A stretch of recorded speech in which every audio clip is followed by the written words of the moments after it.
June 9th, 2020, South Bend, Indiana.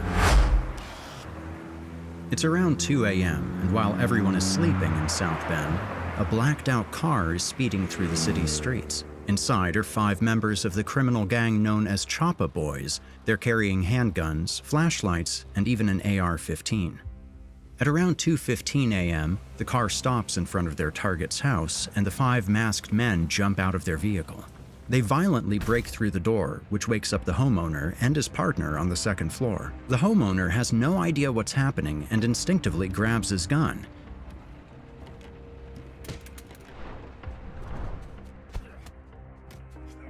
After a short fight, the homeowner is immobilized on the floor and his partner is caught in the bedroom.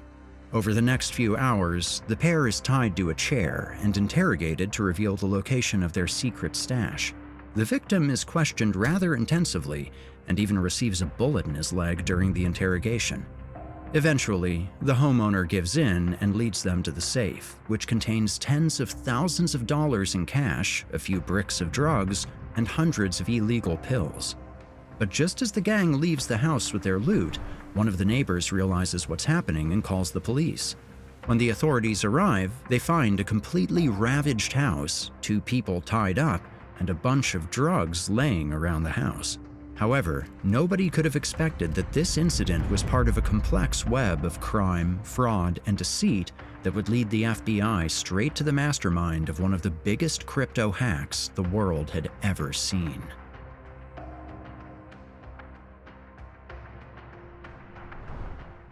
This video is sponsored by NordPass, but more on that later.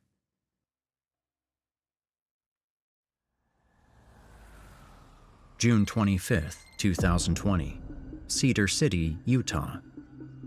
It's late at night, and a young couple sits inside their car. They're waiting for someone to pick up a backpack they've got. However, as the minutes go by, nobody shows up.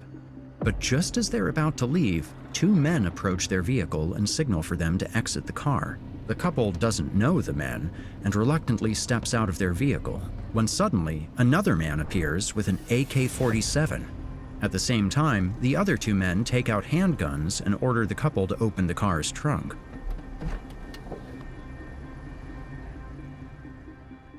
Inside is a backpack full of money. Specifically, it's $250,000 in cash, which the men take into their car before speeding away.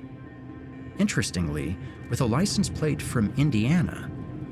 The pair immediately reports the theft to the authorities, and only a few minutes later, the suspect's car is spotted by state police, who instantly begin a high-speed chase until 2 suspects unexpectedly bail out of the car. The men try to run through the dark alleyways, but are eventually captured. In their car, the authorities find a bunch of jewelry, handguns, and an AK-47. However, the bag full of money is missing. Instead, the police find a wallet belonging to a man called Marco Fernandez, who probably disappeared with the money. In any event, Fernandez is also arrested a few days later, though he doesn't have the money at that time. Interestingly, these 3 men are part of a gang called the Choppa Boys, and it turns out that they also were part of the brutal robbery that happened on the 9th of June. It seemed as if the case was finally closed for good, but when the couple whose money had been stolen was brought in for questioning, things started to get weird. When asked about the money, one of the 2 accidentally tells them just how much cash was stolen, which prompts the officers to question why they were in a dark alley with $250,000 in the first place. The couple, now visibly nervous, explains that the cash was earned through various construction jobs in California over the last year. The officer finds it suspicious and calls up his partner to help question the 2, but just as he arrives, the pair decides to leave.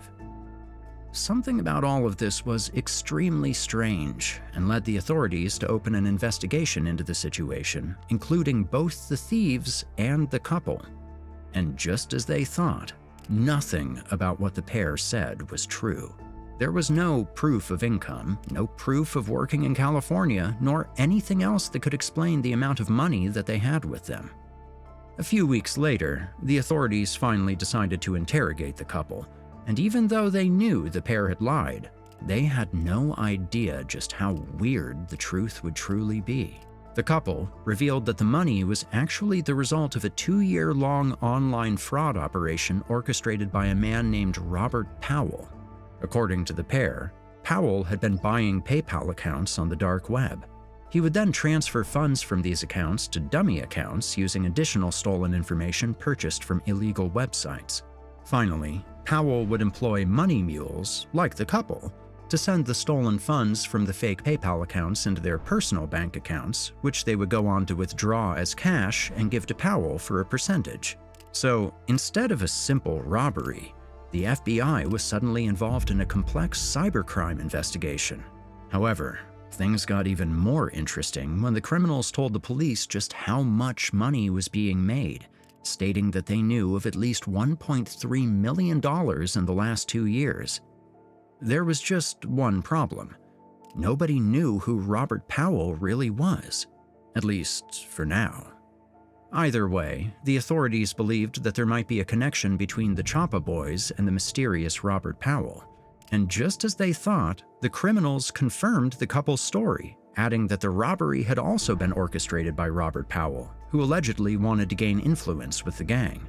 And once this was revealed, the authorities quickly changed the focus of their investigation, making Powell their new main target. February 2021, Highland Park, Illinois. It's the middle of the day, and a group of 3 fraudsters connect with each other in real life. They initially know each other only by their online personas, El Swapo 1, M, and Punslayer. All 3 reside in the US, and although it's unclear how they came together, they all specialize in one thing: social engineering. And El Swapo 1, as his name suggests, is also highly experienced in SIM swapping.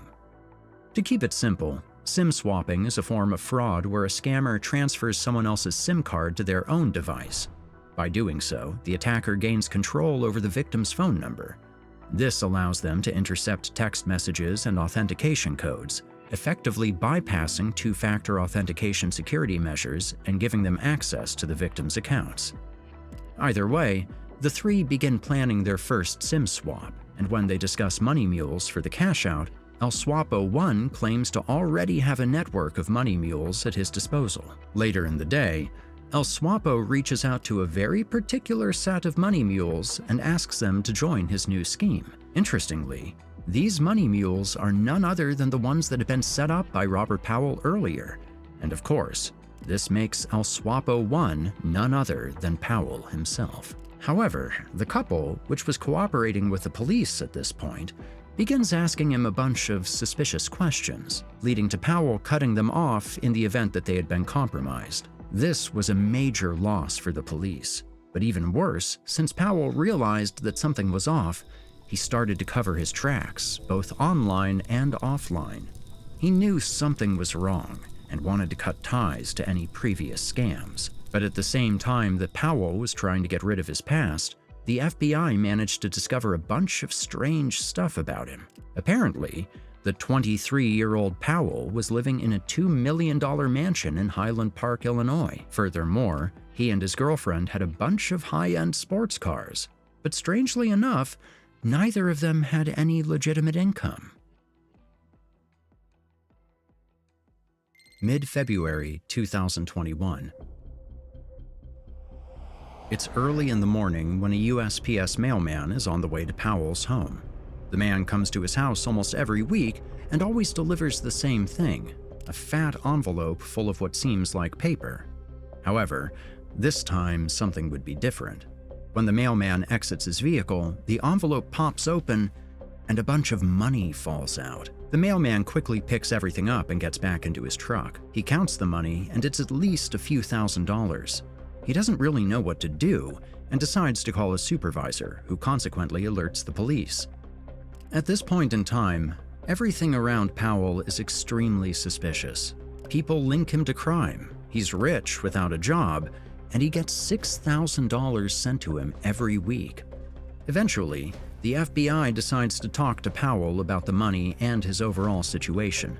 Nevertheless, Powell simply says it's how he pays his landlord. But of course, he doesn't say just how or why the money is being mailed to him in the first place. Either way, at this point, the FBI has so much incriminating information on him that they had to take the next step. Early March 2021. It's around 10 a.m., and Powell is currently eating breakfast when he suddenly hears extremely loud speakers that seem to be outside of his house. He then takes a peek out of the window and sees a bunch of police cars in front of his house, and the speakers are telling him to come out. Suddenly, his door is smashed open, and a group of armed agents storm in before handcuffing him on the floor. As they take him out of his house and into a police car, he can only watch as federal agents swarm inside. However, the only thing the feds find is an unregistered gun, and he's charged with a misdemeanor gun offense. Interestingly, they find a bunch of phones and documents linked to phone providers, and in their affidavit, the FBI even states that Powell was possibly perpetrating SIM-swapping schemes. Despite this, the FBI lets Powell go, but decides to keep an eye on him. Nevertheless, the agent in charge of Powell's surveillance must have been incredibly incompetent. March 7th, 2021. It's late at night, and only a few days after his house was raided, Powell is chatting with M and Punslayer. The three are talking about SIM swaps and want to go for their first real swapping attempt. Eventually, they decide to go after a man they found on social media. The target has a public profile and posts about his personal life multiple times a day, which makes him the perfect identity theft and SIM swap victim. The three fraudsters then run an in-depth background check on him and even find his personal address on the dark web. Next, one of them purchases a fake driver's license from a dark web market and fills it out with the target's information, but with a picture of Punslayer, who is a 22-year-old man named Carter Roan. Once Roan has everything he needs, he hops on the next plane to New Mexico. There, he visits the victim's internet and phone provider's shop, claiming that his SIM stopped working. He shows his fake ID and asks for the number to be transferred to another SIM he's got in his phone. Without any further questions, the employee transfers the target's phone number to Roan's SIM in a few minutes.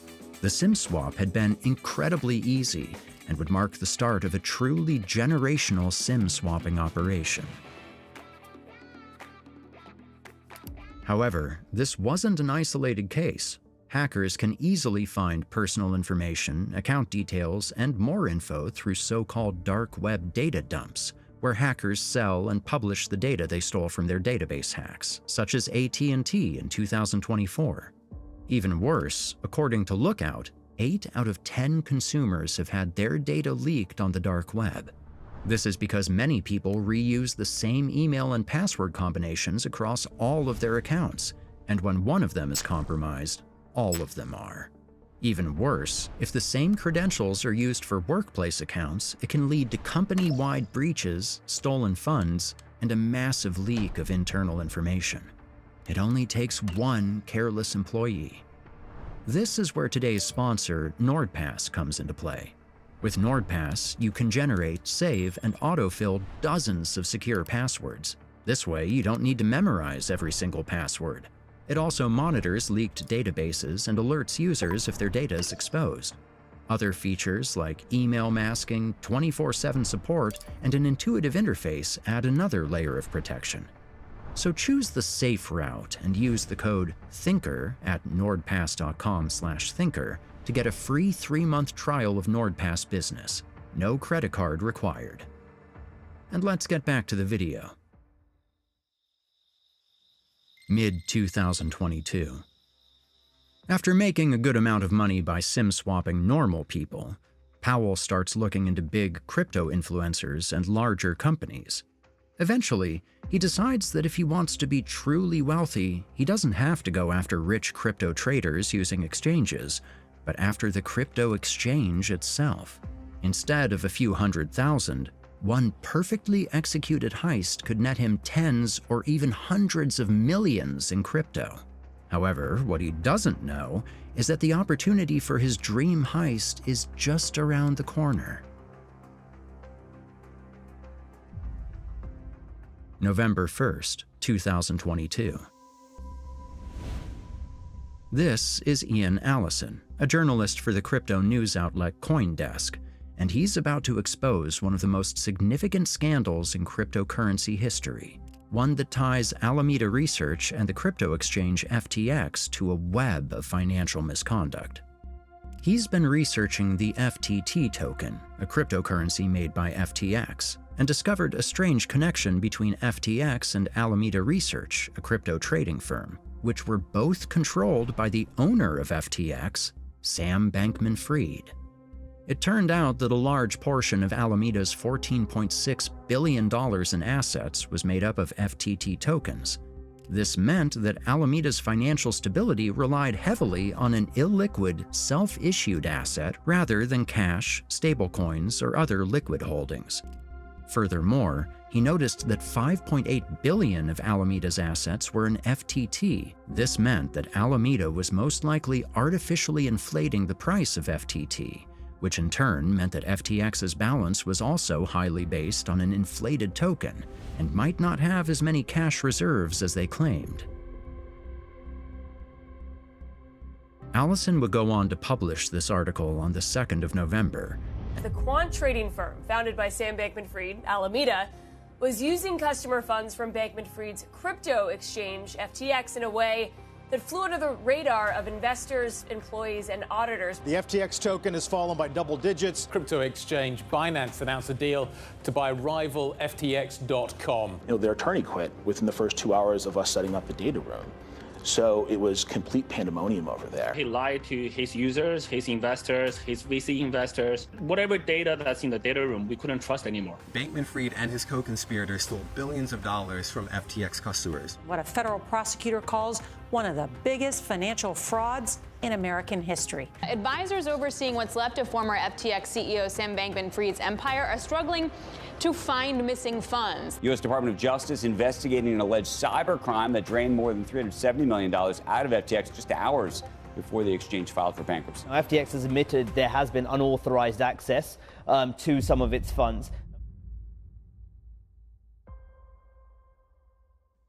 Powell, who is involved with crypto himself, quickly notices what's going on and believes that this is the perfect storm to use to his advantage. He then informs Punslayer and M about a potential heist, and all of them agree to meet the next day. Once all of them come together, Powell reveals that he's found the perfect FTX employee to impersonate. Supposedly, it's Jen Chan, and even though I couldn't verify this, it would make sense since she's the company's chief financial officer and most likely has access to important FTX accounts. But most importantly, she's a woman. Either way, M was given the task for the swap.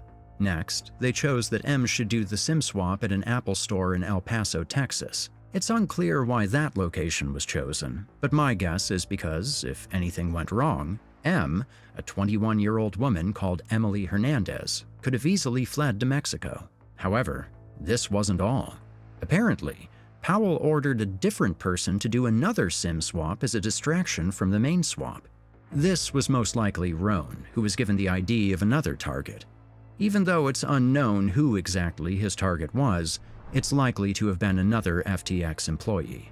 Either way, they were planning their biggest heist ever, and just before they wanted to carry out their plan, they were blessed with a stroke of luck. On November 6th, CZ, the CEO of the largest crypto exchange in the world, announced that due to the shady events surrounding FTT, Binance would sell a significant portion of their holdings. This caused the price of FTT to plummet nearly 80% over the next few days, making it almost worthless and sparking an all-out bank run on FTX. At the same time, rumors about insider trading, FTX using customer funds, and weird dating stories from FTX began to spread. And right as the entire crypto world was in utter chaos, Powell and his team decided to make their move. November 11th, 2022. It's early in the morning, and Hernandez is on a plane towards El Paso, Texas. In her bag are a bunch of phones and fake IDs. Simultaneously, another man, either Carter Rohn or one of his associates, has just landed at the Dallas airport in Texas, and like Hernandez, he's carrying a bunch of phones and fake IDs. At the same time, Sam Bankman-Fried and his lawyers arrive at the U.S. bankruptcy court to, as you might guess, declare bankruptcy. It's important to understand that once a company declares bankruptcy, it goes through a process that restricts the movement of its assets until it's approved by the bankruptcy court or trustee. This meant that Powell's gang had only a limited amount of time to successfully carry out their heist. That being said, at around 10 a.m., Hernandez is in a taxi heading to the phone shop, and miles away, Rohn is already in the store requesting the swap. Luckily for Rohn, the store is busy, and the employee quickly completes the SIM transfer without any issues. He then contacts Powell, who gets to work. In a matter of minutes, he steals over $1 million from an alleged FTX employee known only as AC. But shortly after Powell finishes the first theft, his phone starts to ring. It's Hernandez, and she's got important news. I've done it. Powell freezes for a second. He then uses the information from AT&T and the new SIM to enter the victim's email. There, he strikes gold. The account is linked to FTX's financial control panels. He tries to enter with the details he gathered from snooping around the victim's emails. And it works. He's now inside FTX's finance management portal and has access to hundreds of millions of dollars. He can't believe the amount of money he's looking at, and he gets to work. His first transaction is the transfer of 9,500 ETH, or $15 million in Ethereum, to one of his wallets. And once again, it works. Powell is extremely nervous, but continues clicking. Meanwhile, Zach Dexter, the CEO of FTX's subsidiary, LedgerX, just arrived home. But for whatever reason, the first thing he decides to do is sit down at his computer and check FTX's wallets on Etherscan. That's when he notices that something's off. Funds seem to be disappearing every few minutes, and he hasn't been informed about anything. Dexter then quickly creates a Google Meet call titled Urgent and sends out invites to the most important members of FTX. But this is when things start to get weird. Sam Bankman-Fried and a few other high-ranking FTX members don't join the meeting and won't answer any calls. Even worse, once the team starts to discuss the issue at hand, Dexter is told that nobody knows about these transfers and none of the wallets receiving the money are associated with FTX in any way. This meant that FTX had, without a doubt, been compromised. Either way, Dexter decided to call a representative of BitGo. You see, BitGo was going to be the company that provided cold storage wallets for the law firm overseeing FTX's bankruptcy proceedings, so Dexter decided that they'd be the ideal people to take care of FTX's money. However, after calling BitGo, they stated they'd need at least half an hour, but the thief had already stolen $300 million and was pocketing about $10 million more every few minutes. There simply wasn't enough time. That's when one of the employees offered Dexter his Ledger Nano, and even though it wasn't the legal thing to do, there was no other option left. Meanwhile, Powell is just clicking around, making new wallets and transferring money to himself over and over. But shortly after 10:30 p.m., he notices something strange. Funds seem to be disappearing from the FTX wallets that he has access to. That's when he understands that his scheme has been discovered. Eventually, at around 11 p.m., and after a literal clicking battle, FTX's wallets were completely empty. As it stood, FTX employee Kumanan Ramanathan had almost $500 million on his Ledger Nano, and Powell had managed to steal $477 million. However, Powell knew his mission wasn't over. He had a ton of stablecoins, and these could be blacklisted by the issuer in case of theft, meaning that he couldn't use them on centralized exchanges. But Powell knew this and began to launder, and to launder a lot. Uniswap, PancakeSwap, new wallets, cross-chain bridging through multi-chain and Wormhole. he was doing everything he could to sell his stablecoins. In the process, he lost over $91 million to fees, price changes, and other circumstances. But Powell still had over $300 million, which he had exchanged for mostly Ethereum and other native chain tokens. Next, a big chunk of this ETH was sent to so-called mixers or tumblers like the now sanctioned Tornado Cash. You see, a mixer is essentially a single place where funds are sent to and withdrawn from all the time. And since there are so many transactions going through the mixer wallets, no one knows whose funds are taken out of the mixer. This is due to the fact that inside of the mixer, all funds are essentially mixed together, making it impossible to know who is withdrawing funds at any given time. Either way, Powell now had a bunch of ETH in mixers, but since he didn't want to put all of his eggs into one basket, he also cross-chain swapped some of his ETH to Bitcoin. And to do this, he used ThorSwap and Renbridge, which ironically is owned by Alameda. Finally, this Bitcoin was once again sent to mixers like Sinbad and Chipmixer, where the trail is cut off and the laundering process basically completed. At this point, it was time for Powell and his team to celebrate. They had just stolen hundreds of millions from FTX, and even better, everyone thought it was either an inside job or some Russian hackers. Nobody knew the truth. And let's not forget that Powell organized and executed this operation while he was under investigation for his previous fraud. So whoever was in charge of surveilling him did a terrible job and was possibly indirectly responsible for FTX's complete collapse. Either way, it was truly a masterpiece of a heist. But for whatever reason, they didn't stop SIM swapping, and that was a huge, huge mistake. Because FBI agent Brent Bledsoe began to investigate FTX's supposed hack and found weird connections to a known fraudster called Robert Powell. Now, I need to clarify that the following segment is pure speculation on my part because there's no concrete information on how they got caught.